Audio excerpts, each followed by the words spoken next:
조갑제 TV 시청자 여러분 안녕하십니까? 2023년 10월 8일 오후 4시 21분입니다.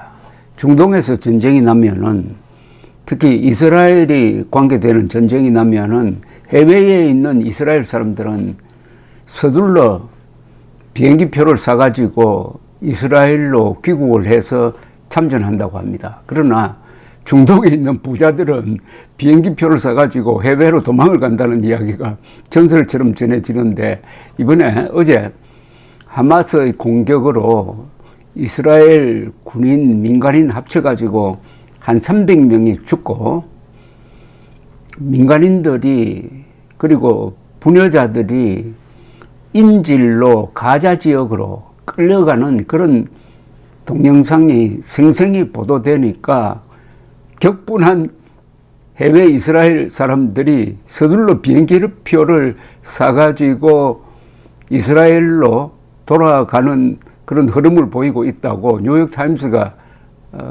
재빨리 보도를 했습니다. 그 중에 한 사람을 예로 들었습니다. 뉴욕타임스는 요탐 아브라함이라는 31살의 이분은 그러니까 예비군이란 이야기죠.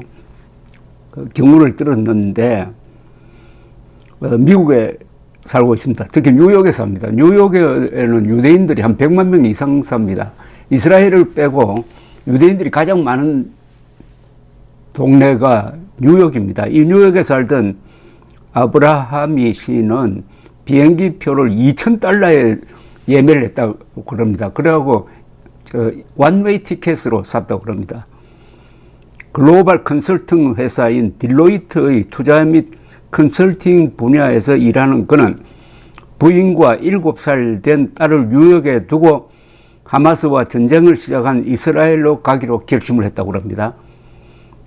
뉴욕타임스는 아브라함이 씨처럼 해외에 거주 중인 많은 이스라엘 사람들이 전투에 참여할 준비를 하고 있는 중이라고 전하면서 아브라함이 친구들 중 일부는 이번 공격으로 가까운 친척이나 아이들이 목숨을 잃었다고 했습니다.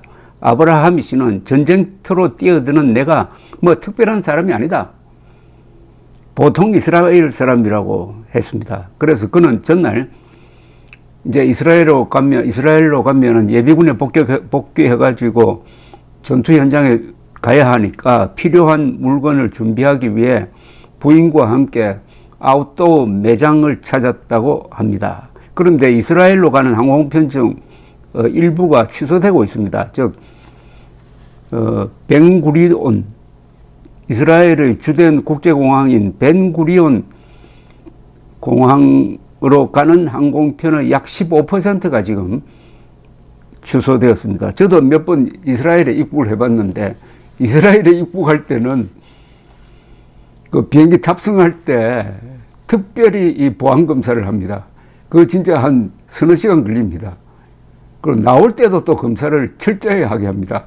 들어갈 때 나올 때 이 검사를 철저히 하니까 오히려 비행기를 타면은 좀 안심되는 면이 있습니다.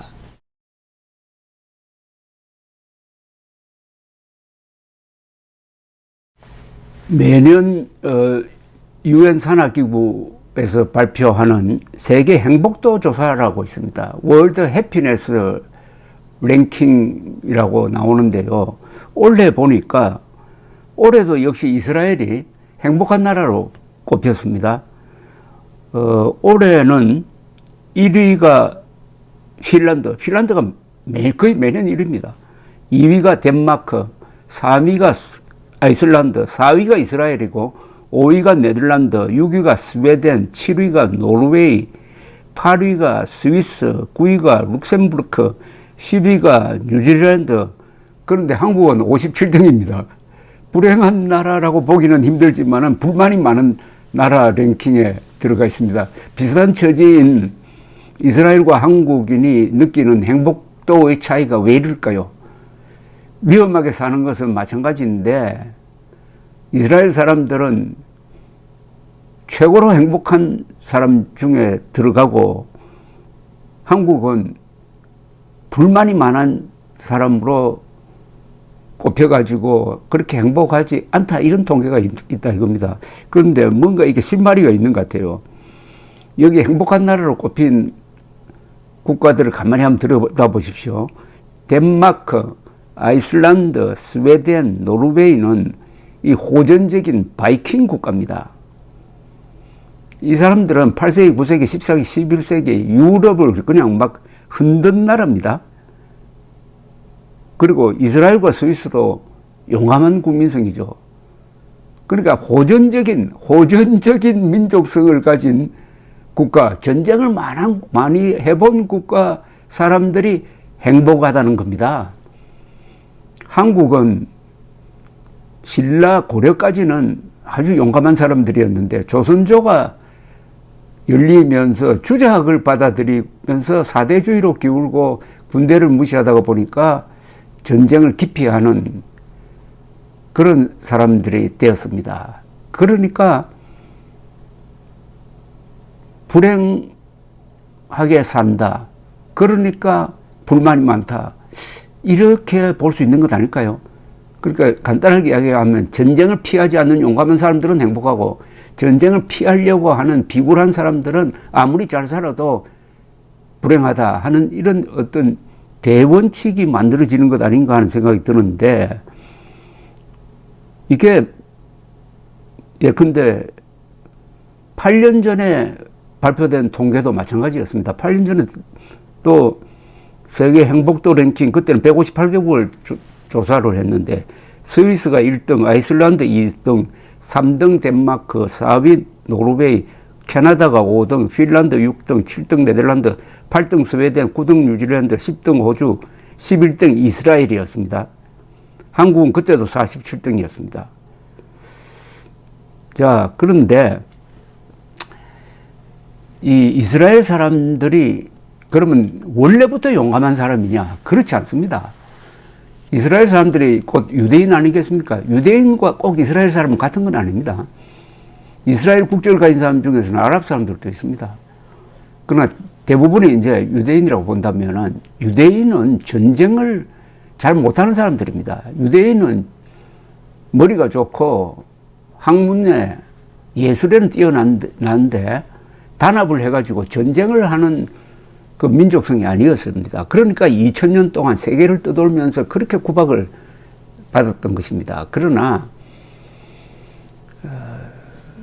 유대인 대학살을 경험하고 나서 작심을 하고 지금 옛날 팔레스타인들이 살던 그 땅에 밀려 들어가서 오늘날의 이스라엘을 만들면서 국민성이 바뀐 겁니다. 나라를 만드니까 이 나라를 지켜야 되겠다. 그러면은 군대를 강하게 해야 한다. 똑똑한 사람은, 이스라엘 경우에는 제일 똑똑한 사람은 공군에 간다 그럽니다.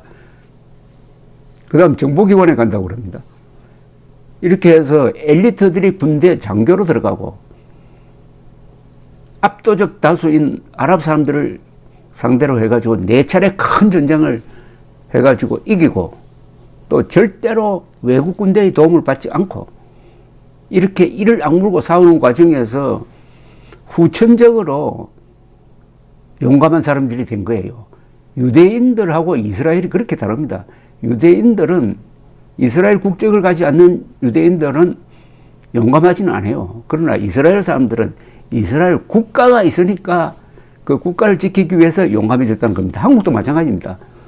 조선조까지의 이 한 500년이 넘는 이 역사는 전쟁을 두려워하는 엘리트, 전쟁을 기피하는 사람들로 모였던 집단인데, 대한민국을 딱 만들다가 보니까 특히 남침 전쟁을 당한 다음에는 우리가 작심을 하고 강군을 만들고 북한을 상대로 싸우다가 보니까 어떻게 보면 우리도 이스라엘 사람처럼 후천적으로 용감한 사람들이 되다가 다시 민주화 분위기에 휩쓸리면서, 우리나라 민주화라는 게 군사 문화를 폄하하고 막연하게 평화를 좋아하는 그런 분위기로 흐르다가 보니까 지난 30년 동안 모처럼 한국 사람들이 가졌던 상무정신이 다시 약화되고 종북 좌익 세력들이 군대를 두들기고 하는 바람에 호전성, 우리가 오랜만에 가졌던 용감한 상부정신, 뭐 호전적이라고 하면 그건 나쁜 놈인데 사실은 호전적이라는 것도 그게 과연 나쁜 건지 한번 따져볼 필요가 있습니다. 오랜만에 가졌던 군사 문화의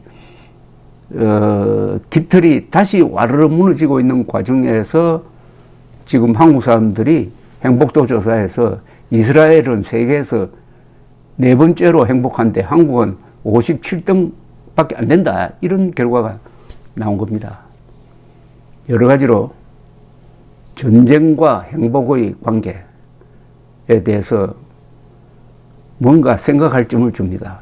그러나 우리는 이스라엘처럼 국민 개병제를 실시해가지고 거의 모든 남자가 군대에 가니까 우리가 가지고 있는 이 군사 문화를 앞으로 계속 이어갈 수가 있습니다. 우리의 국군은 이스라엘 군대와 마찬가지로 20세기의 가장 위대한 군대입니다. 건국의 초석, 호국의 간성, 근대화의 기관차, 민주화의 울타리 역할을 하고 이제는 자유통일을 뒷받침하는 무력으로서의 역사적 임무를 남겨놓고 있는 것입니다. 감사합니다.